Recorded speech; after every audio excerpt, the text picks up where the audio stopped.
So Manchester and Fifth Avenue on a clear day, if you look north, you can see the Hollywood sign. And me being a kid growing up in Inglewood, I always looked at that sign. It's like, well, I stay in Inglewood. What's Hollywood? Right. And my mother would say, well, that's where they make movies and TV shows. And I'm like, okay, that's cool. I want to do that, right? And there was a time, a brief moment, where my mother was like, I don't know if that's a really good idea. She was speaking from a survival perspective, which is, I don't know if that's a good idea because I don't really see people that look like us really thriving in those industries. And I was like, I'm your son. You're supposed to tell me I can do anything, regardless. Right. And she sat for a second, she kind of cocked her head and looked at me, and she went like this, and she said, you're right.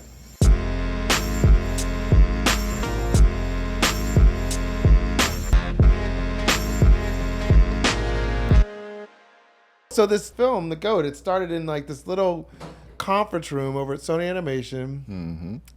And the place that we're in now, and I don't know when this thing's going to come out, but the movie comes out in February. But the place that we're in now, it's like there's so many people working so hard on this thing. Hundreds. Yeah. Hundreds. Yeah.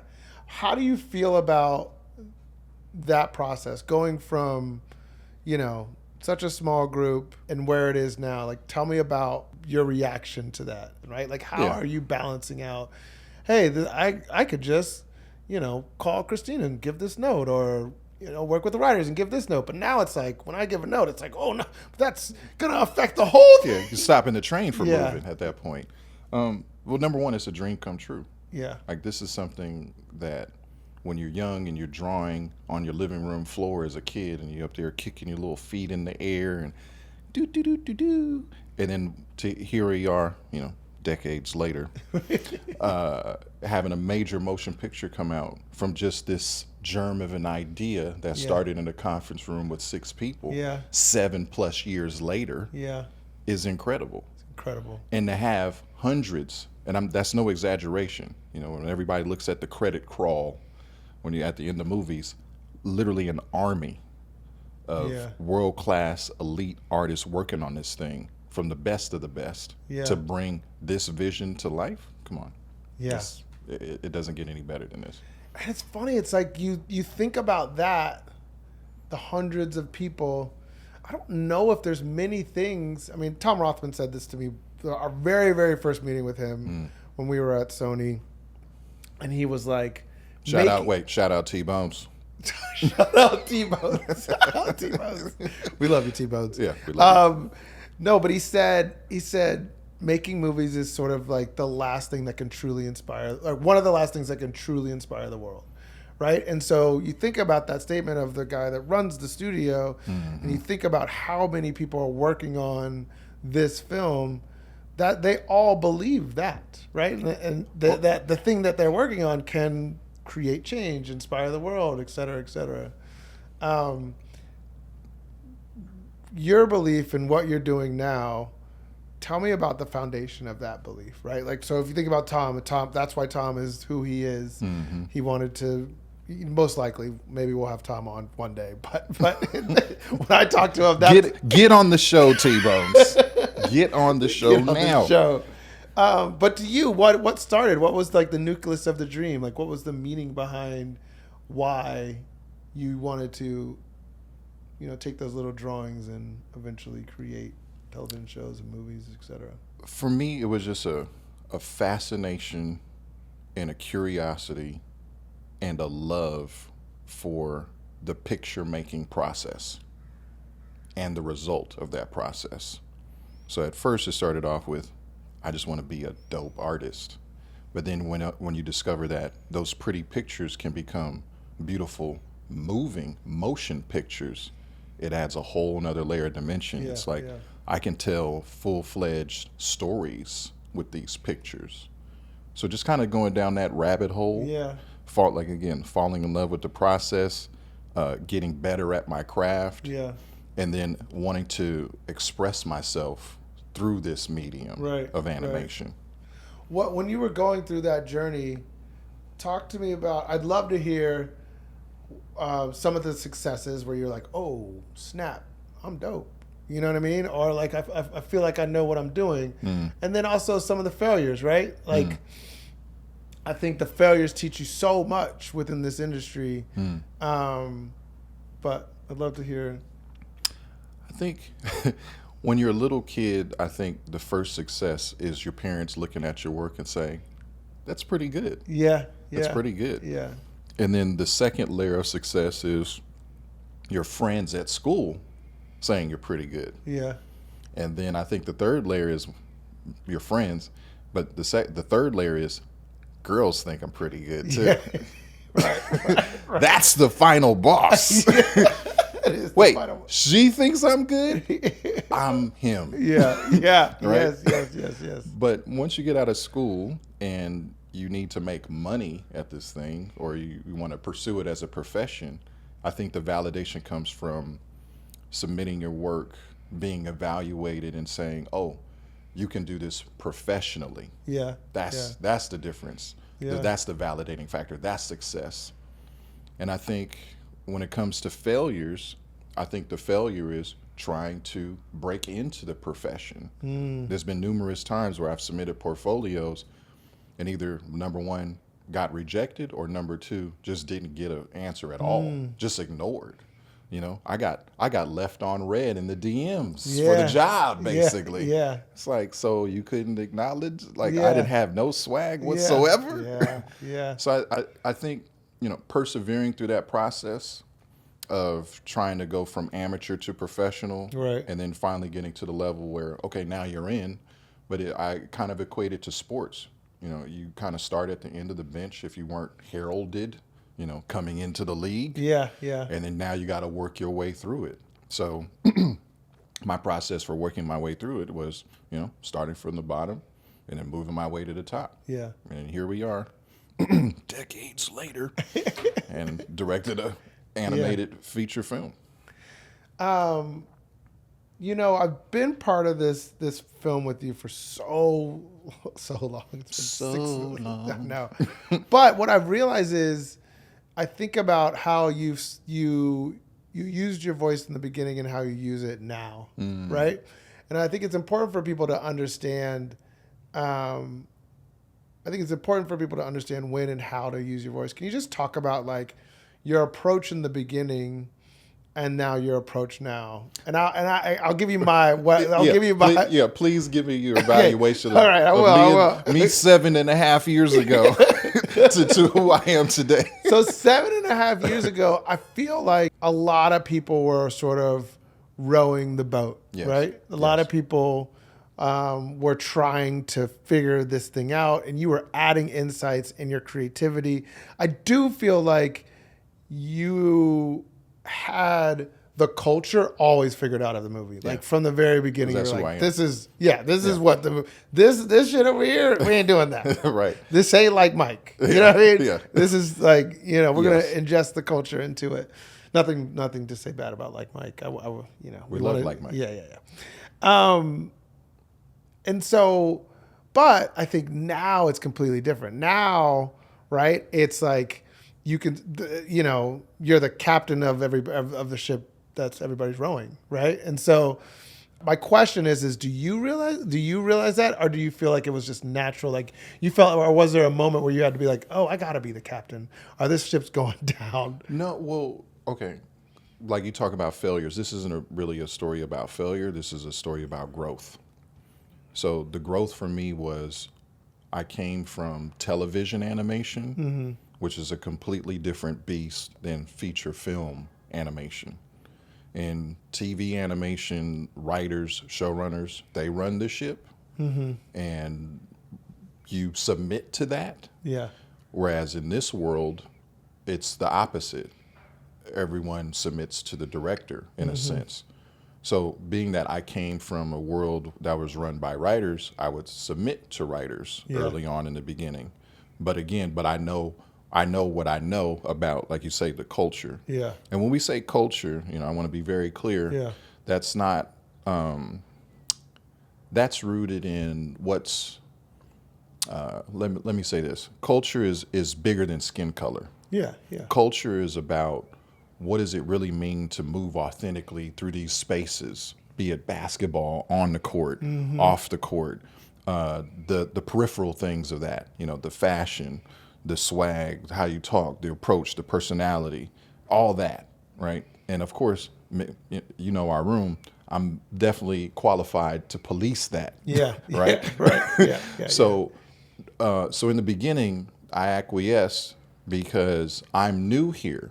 I don't really have my footing yet. Yeah. So I'm listening. Early on, it was probably a lot of quiet for me because I'm listening, and I'm learning. Right. But as time went on, over a 7.5-year journey, Right. you're going to mature and you're going to grow and you're going to learn that it's not about the ship necessarily going down, but like, okay, now I've kind of figured this thing out. Yeah, yeah. Now it's time to, kind of gain control and let's pursue the vision that we've all bought off on. I want to talk about the Greenlight meeting, which was like When the Justice League met Yes. at a boardroom. Yes. So set up the Greenlight meeting because nobody like we were told when we walked out we because I think it was both of our first Greenlight meetings, but we were told when we walked out that never happens. But we were like, wait, but set it up for Oh the my God. folks. What an amazing story. So just to set it up for you all, we're on the Sony Pictures, Columbia Pictures lot in Culver City, California. Columbia Pictures, that building in particular has been there for a while. While. Columbia Pictures has just celebrated, I think within the last year, the 100th year anniversary. Yep. So I just want everybody to understand how much of a legacy this is to be in this building. When we go into that building, the Columbia, if you remember, there's a gigantic poster of the Columbia lady in the back of the room. Yeah. In Thalberg. Yes, Yeah. I'm giving you names. You couldn't get on the lot anyway. You need badges and whatnot, security clearance. So anyway, we go into this room, and if you heard me joking about the Justice League, it is literally this gigantic. It's a large conference room with the largest table you've ever seen in your life. Largest table. And when we call it the Justice League, that means all the heads of everything, all the kings and queens and emperors Everything. of Sony proper Yeah. were there. And they were there to hear the pitch and then vote after we left on the fate of the movie. Yeah. This was 3 years in, right? No, this is 4 years in. This was 4 years in. This is 4 years in. It was November of 2023 or 4. I want to say 23. Yeah. I want to say 23. No, 24. Yeah. 24. 25, Wow. 26. No, 23. It doesn't matter. Yeah. It was in November. This I know. So we did our pitch. The pitch was amazing. Amazing. If you ever see me in a room, I bring energy, and we set it on fire. I looked everybody in their eyes and everything, and they were like, great pitch. Okay. All right. You're excused. Eric and I and, Michelle, everybody that was a part of that meeting, we left and we sat in the lot and we waited. Yeah. And we could literally, as we're on the ground floor, you're in the parking lot, you can look up at the conference room windows and see where they are. Yeah. And you see passionate conversations and debate and hands. And then here, what was it? Maybe like an hour later? Yeah, hour later or so. Yeah. Apparently, we the were vote good. went through. We Yeah. were victorious, and we got a green light for Yeah. go. It's such amazing. It's like when you go to film school, that's how you think it's gonna happen, right? You think, but back in the day, they probably had cigarettes and whiskey around the table, and I want to talk about like what inspires you, right? Like what inspires you from a daily? How, like when you rise, right? Like what is the thing? Whether it be movies, books, music, what's the thing that inspires you the most? I'm very, I'm literally inspired by life. First and foremost, I'm a visual person, so I'm inspired by not only beautiful things, but ugly things too. And what that means is, it's one thing for you to see something that is objectively beautiful. But then there's another thing to see something ugly, but then what you subjectively think is ugly, but to see others appreciate it. And I actually want to understand that. Like, I'm that type of person. It's like, you like that? Right. Why? Why? Yeah. Why? Yeah. And then I start to break. It's like, oh, I understand that. Yeah. Music is a big part of my life. You know, we've worked on a couple of projects. Yeah, yeah. And I remember, you know, working on other projects, and we've done temp music on certain things. Yeah. You're like, are we going to get that for the soundtrack? Yeah. No, it costs too much.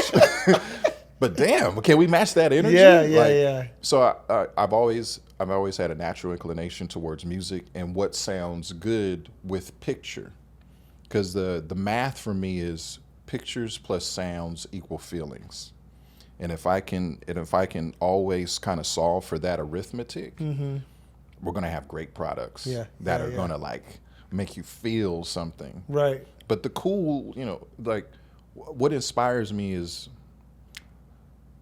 feeling good, looking good, and making projects that make people feel something. Yeah. Like that's what motivates me. Yeah. I want to talk about your Los Angeles story, right? Yes. Correct me if I'm wrong. Inglewood, California. Inglewood. Okay. Up to no good. Okay. Tell me about how LA has sort of like. Tell me about Los Angeles and what it means to you as a city. Let's start there. I'll tell you. Like for me, it's like I'm a Southern boy who moved out from Florida and Mississippi, right? Hella long ago. But this city, like you see it chew up people and just like spit them back. Like it is like the first 2 years I was here, I had so many friends with me, and they just like they all went back and like they gave it a great shot, and I'm super proud that they came out with me. But you saw like the city just like, you know, it takes a while for this city to reward you. But when it does, I feel like it's one of the greatest places on the planet because, you know, if you work hard here and you're not working hard just to look like you're working hard, or you're not just doing it for all the wrong reasons, this city you'll rise to the top. So I wanted to hear your perspective on LA and, you know. Oh man. First and foremost, LA's been good to me. I feel like, isn't that a Tupac line? I didn't mean to do that, but so no, LA's been really good to me. To talk about Inglewood specifically, you know, Inglewood, you know, like I mentioned, Inglewood always up to no good. Yeah. You know, I grew up in the era where Inglewood definitely was up to no good. You know, before Issa Rae introduced the I Would to the world. Yeah. You know, for the insecure fans out there. But what I learned from LA, again, being a resident here, a native, is that hard work pays off, and your name means everything. And what that means is, if you have a bad reputation, you've burned somebody, it's going to get around. And especially in this industry, it's very small. People will know. But the flip side of that is, if you do good work, then your name is gold. Yeah. So there's a great saying that people say is like, I would hope my name is good. It travels well, in no matter what room across the world, not only from Inglewood, from coast to coast and around the world. I would hope Tyree Dillihay's name is in good standing. But let me give you some small little like stories. So I grew up on Manchester and Fifth Avenue. If anybody knows where that is, congratulations. If you don't, just stay with me. So on Manchester and Fifth Avenue, on a clear day, if you look north, you can see the Hollywood sign, like literally in the hills.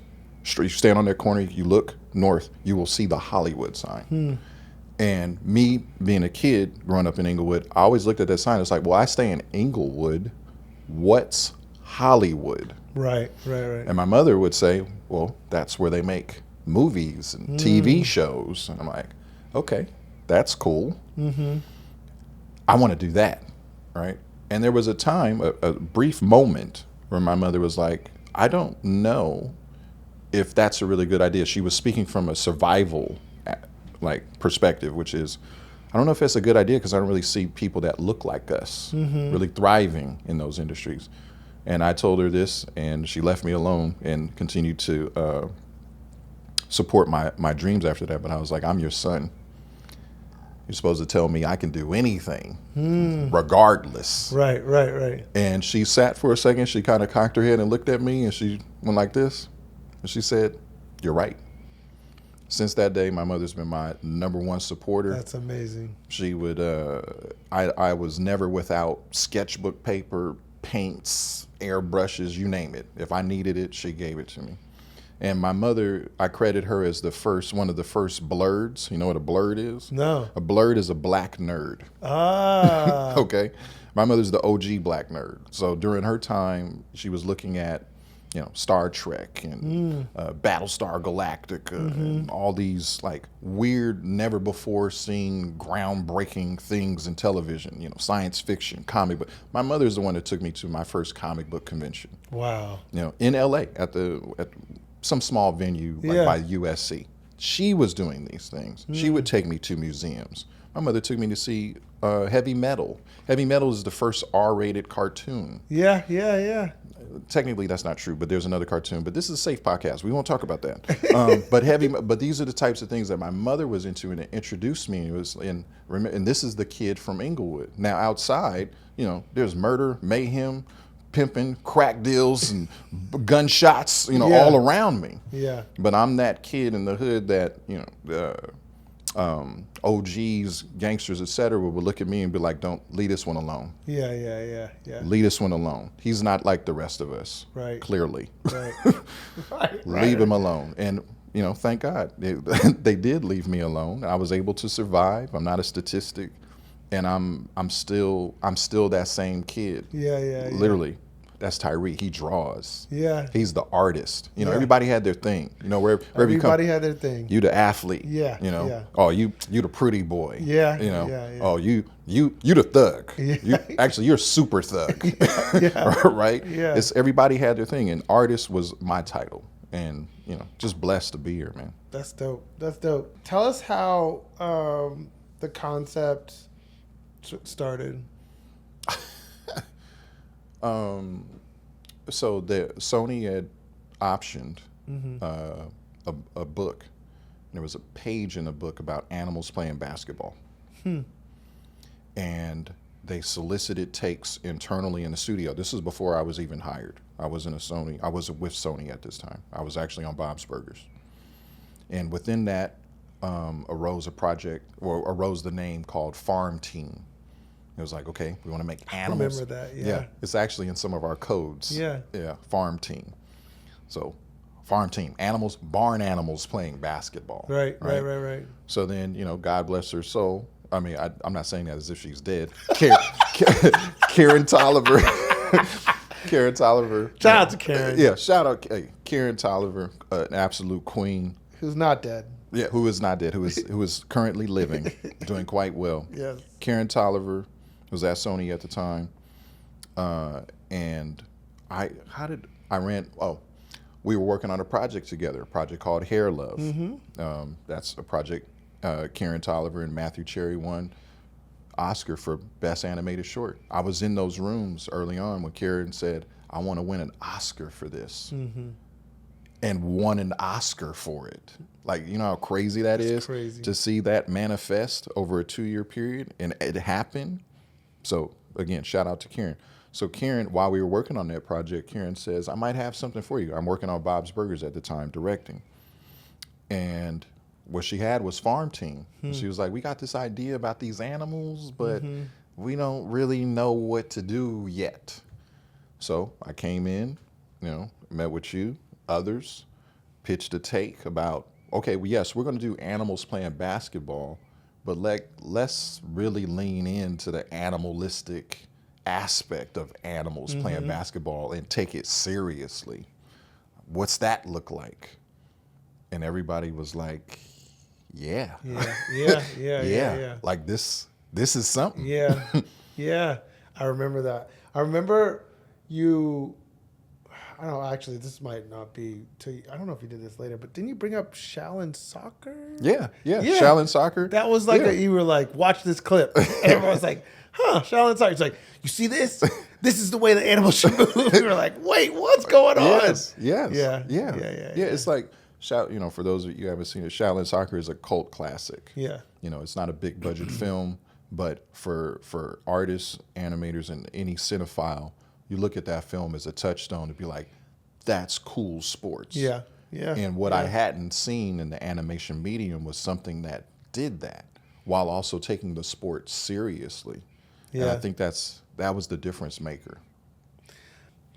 So when you're deciding on a project, when you're deciding on a note, even, what's the process you go through to make a decision, either taking a project or the process you go through within giving notes back on a project, or how do you tell us about your creative process? So you mean like for me to come on as a director on a project? Well, I think you're already on, to me, I think this situation is like you're already on a project, right? And you have to give, you're looking at a cut, or you're looking at, boards, or you're reading a script. What is the creative process that Tyree takes? Like, what are you looking for within that? And then how do you articulate it to the team?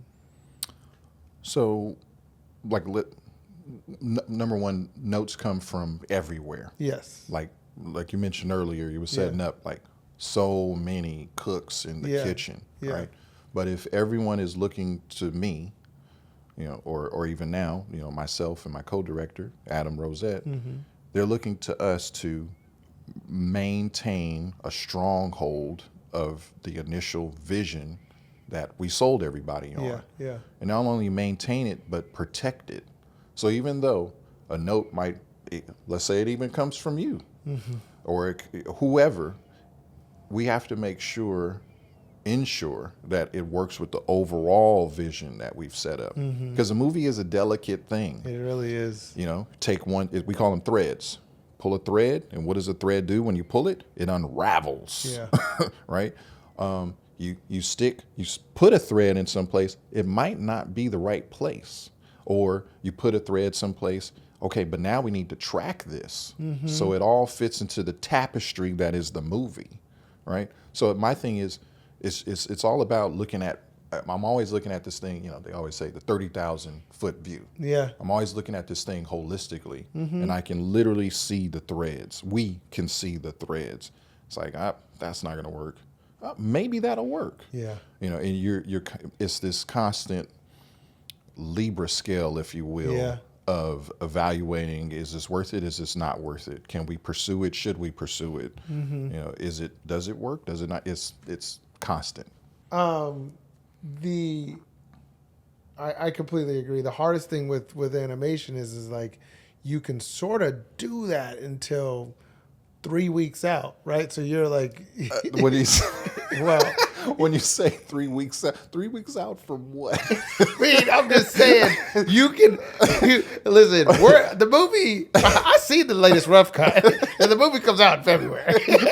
Okay, Yes. we still got some work to do on the movie. There's only so much work we can do. I know. But I'm saying, like, even like I think last meeting we were talking about like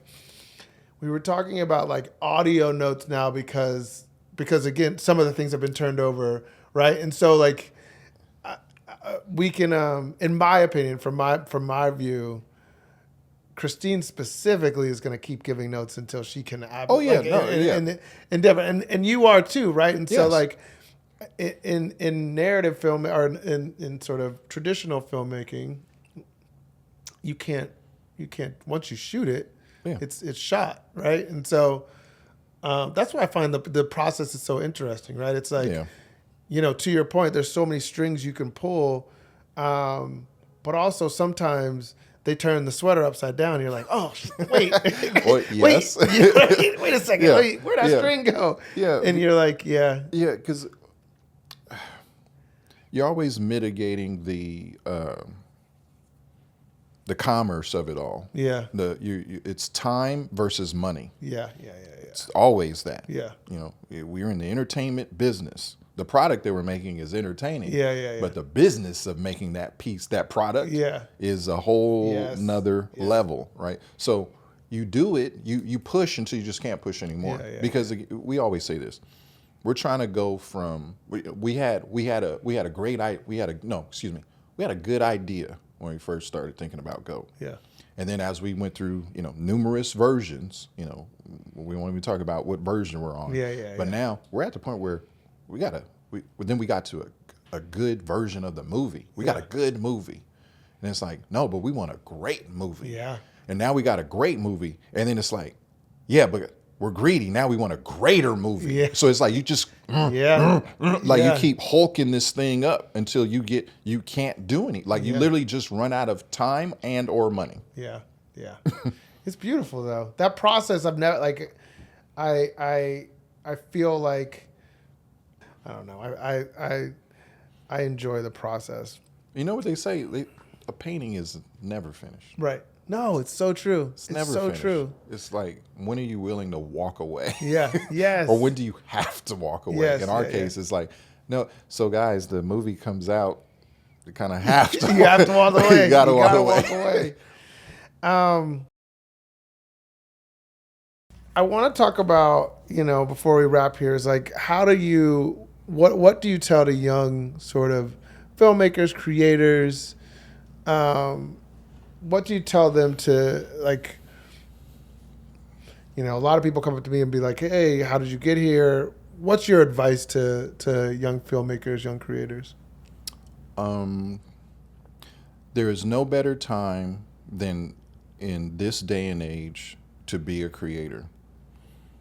And the reason why is because you have every tool at your disposal, every piece of free education to learn the craft and get out here and make your stuff. Literally, there's nothing stopping you. Mm-hmm. What I don't like about new creators and even old creators is they wait for permission. Mm. I need a studio. Somebody needs to buy my script. Oh, I don't have any equipment. What you mean? So, you don't have this? Yeah. You don't have this? Yeah. Oh, then you definitely are out of luck. But you can go get one. Yeah. You don't even need the latest one. Right. You can go get an old one. They still do the same things. iMovie is on every iPhone, right? So I say that to say there's no excuses. There's no excuses. If you're really a creator, you're really artistic, you want to use this medium of film to tell stories, there's no reason why you can't, or unable to do that. How did you, like earlier in your career, how did you balance being able to make a living and fulfill your passion? Well, you know what? But this has always been the passion. Mm-hmm. So they're one. So you never in your career you've never had like a little side day job or? No, I did, but it wasn't like because I needed more. It's just because I wanted more. Like I am greedy. Number one, I like nice things, and number two, that's just always been instilled in me. This old In Living Color skit. How many jobs you got? A lot. Yeah. Or like 21 would say a lot. No, but so it's like so just a little bit of background when it comes to employment. I've had 2 jobs. I worked in a skincare company as a customer service representative, and the other one was working in my family business, which was home health care. I left the family business to pursue art. It did not take long. I literally jumped in the industry straight out of college. I was on path to becoming a lawyer. A lot of people don't know that. I graduated with a BA in English in preparation to go to law school. Was trying to study for the LSAT that summer. Disney sees my animated short film and offers me a job. Really? Yeah. I didn't know that. Now you know. That's why we're here, EP. That's why we're here. So I've been in animation ever since, and thank God haven't had a lull. I just keep going. And then when I didn't have anything going, I was doing other things. Like a lot of my friends that I've known in the industry for years, they've called me entrepreneurial. So it's like I met a lot of people in the footwear industry because I used to make a sneaker comic about sneakers, and I made that over a decade ago. It introduced me to you name it brand. I've made introductions with them because of that comic. Yeah. And it wasn't just because like, oh, I need some money. It's just because I loved it. It was already in my day to day. Yeah. It's I love sneakers. Sneakers was my muse for a little bit. I want to make a comic about sneakers. All the while, I'm directing on Bob's Burgers doing this. Yeah. I don't need to do it. I just want to do it. Yeah. And then eventually, that actually turned into a source of revenue for me. Oh, you can do campaigns and all this stuff. Right. So it was all, and you notice, it's all part of the culture. Yeah. Cartoons, kicks, sports. I was making, all these basketball culture or sneaker culture is pretty much rooted in basketball culture, right? Bobbito's got this incredible book, Where'd You Get Those? And it's talking about the relationship between basketball and sneakers, because that's essentially where it started, But no, I've been able to interweave my passions with my projects, fortunately. And like GOAT is like the magnum opus of it all, because it combines all of these things, all of my loves, All right. Appreciate it, Tyree. Thanks, EP.